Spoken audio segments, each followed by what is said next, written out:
மணி sir, இப்போ 3 பேர் ஒன்று சேர்ந்துட்டாங்க. இது அரசியலில் அடுத்து என்ன கட்டத்தை நகர்த்தி சொல்லுன்னு நினைக்கிறீங்க? இல்லை, இந்த முறை வந்து பசும்பொன் தேவர் ஜெயந்தி என்பதில் ஒரு சில அரசியல் கணக்கு வழக்குகள் அல்லது புதிய சர்ச்சைகள் வந்து வெளிவந்திருக்கு. வழக்கமாக நீங்கள் பார்த்தீங்கன்னு சொன்னால் தேர்தலுக்கு ஒட்டி வரக்கூடிய தேவர் ஜெயந்தியில் பூரா அதிகமான பேரை திரட்டி கொண்டு வருவது என்பது ஒவ்வொரு கட்சியும் செய்வாங்க. திமுக செய்வாங்க, அதிமுக செய்வாங்க, வெளியே போனவங்க இப்படி வந்து வழக்கமாக வரும். இந்த முறை வந்து அதில் ஒன்று தான் நீங்கள் தலைப்பாக போட்டிருக்கக்கூடிய ஓபிஎஸ், செங்கோட்டையன், தினகரன் மூவரும் என்ற விஷயம் வந்து இணைந்திருக்காங்க பசும்பொன்னில் என்பது உண்மைதான். இது வந்து ஒரு புதிய செய்தி. யாருக்கு? அதிமுக தொண்டர்களுக்கும் சரி, வெளியிலிருந்து பார்த்து கொண்டிருக்கக்கூடியவர்களுக்கும் சரி. அதாவது தனித்தனியாக இபிஎஸ்ஐ எதிர்த்து ஓபிஎஸ் ஒரு பக்கம், அதிமுகவினுடைய தொண்டர்களின் ஒருங்கிணைப்பு குழு என்ற பெயரில் இயங்கும் பொழுது, தினகரன் வந்து அமமுக என்ற கட்சியினுடைய பெயரிலேயே இயங்கும் பொழுது, செங்கோட்டையன் அதிமுகவுக்குள்ளேயே இருக்கிறார் என்ற நிலை இருக்கும் பொழுது, மூவரும் ஒன்று சேர்ந்தாங்களா, பார்த்தீங்களா போய் எல்லாம் செங்கோட்டையனை கேட்கும்பொழுது இதுவரை வந்து இல்லை, மறுப்பு தான் கொடுத்துட்டு இருந்தார். ஆனால் இந்த முறை வந்து மூவரும் ஒன்றாக ஒரே வாகனத்தில் வந்தாங்க என்பதும், மூவரும் வரிசையாக வந்து பார்த்தீங்கன்னு சொன்னால் தேவர் சில பக்கத்தில் வரிசையாக 3 பேர் நின்றுக்கிட்டு பசும்பொன்னில் போஸ்ட் கொடுத்து அந்த மாலை அணிவிக்க, முதல்ல டிடிவி நிற்க, இப்படி வரிசையாக 3 பேர் நின்று அதுவும் வெளிவந்துருச்சு. ஆனால் அதில் வந்து நம்ம ஐயா சுட்டி காட்டின மாதிரி விகேஎஸ் இல்லை. விகே சசிகலாவை பொறுத்தவரை அதற்கு பிறகு தான் வர்றாங்க. வந்து என்ன மதுரை வந்துட்டு அதற்கு பிறகு இவங்களாம் வெயிட் பண்ணி சந்திக்கிறாங்க. அப்புறம் இவங்களாம் வெயிட் பண்ணி சசிகலாவை சந்திக்கிறாங்க. அது நான் விசாரிக்கலை. அதுக்குள்ளே நீங்கள் தொடங்கிட்டீங்க கமுதியில் நான் பேசிகிட்டு இருக்கும்போது. ஏன்னா நான் சொல்ல வந்தது, இந்த மூவரும் சேர்ந்து என்ற இணைப்பில் அவர் எங்கே இல்லை சசிகலா என்பது எங்களுக்கு நிறைய எல்லாமே தெரியுங்கிறதுனால சொல்கிறேங்க. இப்படி வெளிப்படையாக பேச வைக்கிறீங்க நீங்கள். ஆமாம், ஏன்னா வர்ற செய்தி பூரா வந்து சசிகலா வந்து இபிஎஸ்க்கு எதிராகவோ அதிமுக கட்சிக்கு எதிராகவோ இல்லை, அதிமுக கட்சிக்கு ஆதரவாக நான் அதனுடைய என்ன முக்கியமானவர் என்ற ரீதியில் போய் புதுக்கோட்டையில் ஒரு கிராமத்தில் கூட போய் நிகழ்ச்சி நடத்திட்டுலாம் வந்தாங்க. அதிமுக வேண்டிய நிகழ்ச்சி அந்த அளவுக்கு வந்து அவங்க இருக்காங்களே தவிர, இவருடன் ஓபிஎஸ், செங்கோட்டையன், தினகரனுடன் அவங்க அடையாளம் காட்டி கொண்டு ஒரு டீம் ஒர்க் மாதிரி இல்லை. ஆனால் இவர்கள் மூவரும் சேர்ந்திருப்பது என்பது உள்ளபடியே எதுக்கு தனித்தனியாக போய்கிட்டு இபிஎஸ்க்கு எதிராக என்பதாக, அது அதிமுகக்கு எதிராக அதிமுக இபிஎஸ் பக்கம்தான் இருக்கிறது என்று வரும்னு வைங்களேன். அப்படி வந்து இருப்பது என்பதில் சேர்ந்திருப்பது ஒரு மகிழ்ச்சி. என்னன்னு சொன்னால், ஓபிஎஸ்ஸை விட்டு இன்னமும் வெளியே போன மக்களவைத் தேர்தல் நேரத்தில் உள்ள சீட்டு விஷயங்கள் மற்றதில் பாஜகவுடன் புகழேந்தி, ஜேசிடி பிரபாகரன் இவங்கெல்லாம் இருக்காங்க என்பது நம்ம வந்து நினைவுபடுத்திக்கணும். ஒரு பக்கம் இந்த 3 பேரில் அவர்கள் வந்து இபிஎஸ்க்கு எதிராக என்ன வியூகம் என்று கூட நீங்கள் விவாதிச்சுட்டு இருந்தீங்க. இபிஎஸ்க்கு எதிராக என்பது தான் வியூகம். இது வந்து வெள்ளிடை மலை. இபிஎஸ் தலைமையில் அதிமுக போயிருப்பது என்பதை ஏற்கவில்லை என்பதுதான். இதில் செங்கோட்டையன் பகிரங்கமாக வந்திருக்கிறார் என்பதுதான் இந்த முறை. மணி சார், நீங்களா அது என்ன வியூகம் வகுத்திருப்பாங்க? இதுதான் வியூகம். இபிஎஸ் தலைமையிலான அதிமுக 2021 தோற்றதற்கு காரணம், இன்றைக்கு இபிஎஸ் சொல்லலாம் இவங்கெல்லாம் துரோகம் பண்ணதுனால தான் நம்ம ஆட்சி இழந்தோம்னு. அவர் ரொம்ப லேட்டு. 3 வாரம் முன்னால் தினகரன் சொல்லிட்டார், இபிஎஸ்ஐ ஆட்சிக்கு வரவிடாமல் தடுத்தது நாங்கள் தான் என்று பெருமையாக அறிவித்தார். எல்லாத்துலேயும் வந்துச்சு. தினகரன் நேரடியாக சொன்னார். அது நமக்கும் வந்து எண்ணிக்கை ரீதியாக தெரியும் என்பது ஊரறிந்த செய்தி. அதனால் அது மட்டும்தான் வியூகம். சரி, அடுத்து பார்த்தீங்கன்னா செங்கோட்டையன், அவரை நீங்கள் வந்து நடவடிக்கை எடுக்கலையே என்று ஊடகங்களாளர் கேட்காங்க. இபிஎஸ்ட எடுப்போம், அதில் ஒன்றும் தயக்கம் இல்லை என்பதாக சொல்கிறார்.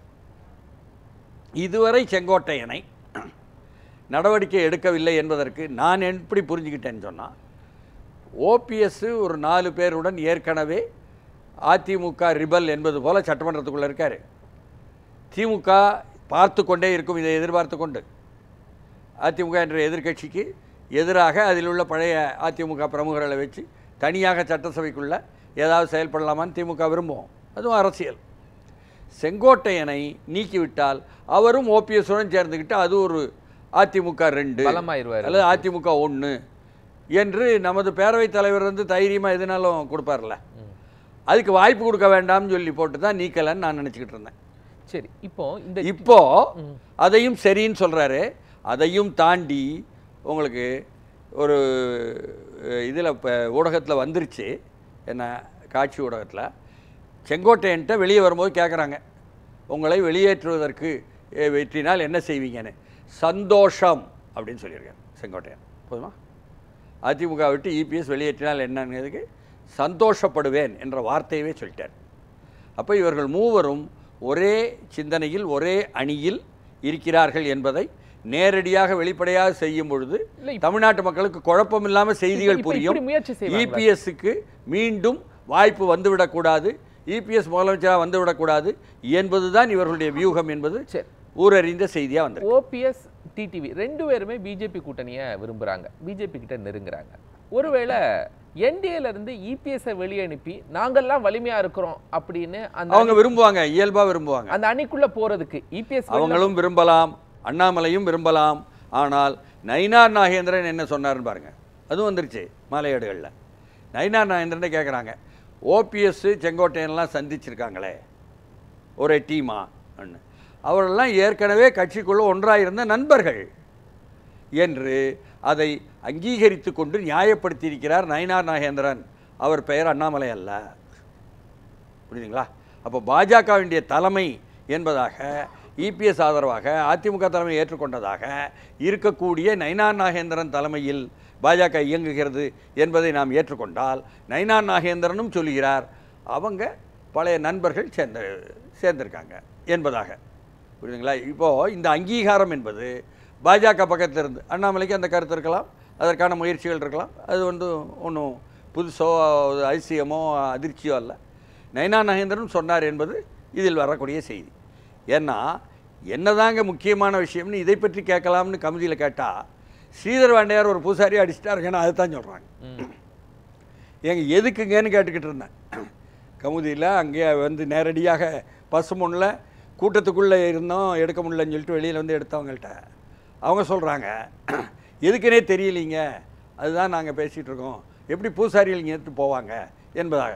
அதனால் வேற ஒரு செய்தி இன்னும் வந்து வென்றிருக்கு. ஸ்ரீதர் வாண்டையார் இன்றைக்கு திராவிட முன்னேற்ற கழக ஆட்சிக்கு ஆதரவாக திமுக ஆதரவாக இருக்கிறார் என்பது யாருக்கும் நினைவில்லைனாலும் நினைவுபடுத்தலாம். புரியுதுங்களா? இப்படி சூழலில் அதனால் திமுகவினுடைய பங்களிப்பு இருக்குல்ல, திமுக வந்து இதில் மகிழ்ச்சி அடைவார்கள். இப்படி ஒன்று வந்து தேர்தல் நேரத்தில் ஏதாவது விஷயங்களை விவாதத்தை கொண்டு வருமானால் அதில் இபிஎஸ் தலைமையிலான அதிமுகவுக்கு வரும் வாக்குகள் தென் மாவட்டத்தில் குறையாதா என்பதை திமுக விரும்ப வேண்டும், விரும்ப வேண்டும். இப்போ இக்கட்டான சூழ்நிலையில் பாஜக நம்ம இபிஎஸ் ஏற்றுக்கொள்வதா இல்லை இவங்க 3 பேரும் இணைந்திருக்காங்களே இவர்களை எடுத்துக்கொள்வதா, யார் ஒரு இக்கட்டான சூழ்நிலையில் இருக்கிறாங்க? இல்லை பாஜக வந்து தமிழ்நாட்டில் தீர்மானிக்கிற சக்தி இல்லை. அவங்க வந்து எதை ஏற்றுக்கொள்கிறாங்க ஏற்றுக்கொள்ளாது என்பது விவாதம் இல்லை. உள்ளபடியே திராவிட முன்னேற்ற கழகம் ஒரு பெரிய மத்திய பாஜகவை அதாவது நயினார் நாகேந்திரனை தாண்டி மத்திய பாஜகவை கேட்கிறேன் நான். மத்திய பாஜகனா யாருங்க? அமித்ஷா. அகில இந்திய ரீதியில் உள்ள தலைமையா? மத்தியனா எனக்கு புரியலை. நான் மத்தியில் மத்திய பிரதேசம் இருக்குன்னு யோசிச்சுட்டு இருக்கேன். திமுக வில்சனை ஏற்றுக்கொண்டு வழக்கறிஞராக போட்ட பாஜக ஆட்சியை நினச்சிக்கிட்டு இருக்கேன். இன்னொன்று மத்திய பிரதேசம். சரி, இங்கே திமுகவுக்குத்தான் தென் மாவட்ட வாக்குகளில் இப்படி இவர்கள் மூலம் ஏற்கனவே ஓபிஎஸ் மூலம் ராமநாதபுரத்தில் இரட்டை இலையை மக்களவைத் தேர்தலில் கீழே கொண்டு போவது என்பதும் ஓபிஎஸ் கணிசமாக வாக்குகள் வாங்கினார் என்பதும், தினகரன் அதே போல் வந்து அமமுக சார்பாக நின்று கணிசமாக வாக்குகள் வாங்கினார் என்பதும், அங்கேயும் இரட்டை இலை வந்து பின்னாலே தள்ளியதும், தேனிலையும் நேரில் பார்த்ததனால் ஓராண்டுக்கு முன்னால் பார்த்ததனால் மீண்டும் அதே நிலைமை இருக்கும் என்ற எதிர்பார்ப்பில் தான் ஆளுங்கட்சி இருக்க முடியும். அதனால இவர்கள் மூவரும் இணைவது என்பது நமக்குத்தான் நல்லது என்று ஆளுங்கட்சி நினைப்பது தப்பே கிடையாது அரசியல் ரீதியாக. ஏன்னா இந்த முறை தேவர் திருமகனுக்கு இது கொடுக்கணும், பாரத ரத்னா கொடுக்கணும்னு இபிஎஸ் சொன்னதை மறு உறுதி செய்கிறாரு. மு.க. ஸ்டாலினும் என்ன சொல்கிறாருன்னா, முதலமைச்சரும் நாங்கள் அந்த பாரதி ரத்னா என்பதை ஆதரிக்கிறோம் என்று சொல்கிறாரு. ஒரு கல்யாண மண்டபம் பெருசாக கட்டி கொடுப்போம் என்பதை அறிவிக்கிறாரு. இப்படியாக அறிவித்தும் கூட இன்று அங்கே என்ன நிலைமை என்று விசாரிக்கும் பொழுது உள்ளபடியே சென்ற முறையோ அதற்கு முந்திய முறையோ இருந்ததை விட இபிஎஸ்க்கு முக்குளத்தோர் மத்தியில் என்ன அப்படியே மேலும் மேலும் கீழே போகும் என்ற எதிர்பார்ப்பு இல்லை என்பதாக அங்கிருந்து செய்திகள் வருது. வரவேற்பு இருந்தது என்பதாகும். அதனால் இந்த மூவரும் சேர்ந்து என்ன செயல்படுதல் என்பது நிச்சயமாக ஒரு விவாதத்தை கொண்டு வரும். விவாதத்தை கொண்டு வரக்கூடிய ஊடகங்களுக்கு நல்லதொரு தீனி. மக்கள் மத்தியில், வாக்காளர் மத்தியில் என்ன என்பதை பற்றி அங்கு உள்ள நிலைமையை சொன்னாலும் என்ன ஏற்க மாட்டீர்கள், அது நான் சொல்ல தயாரில்லை.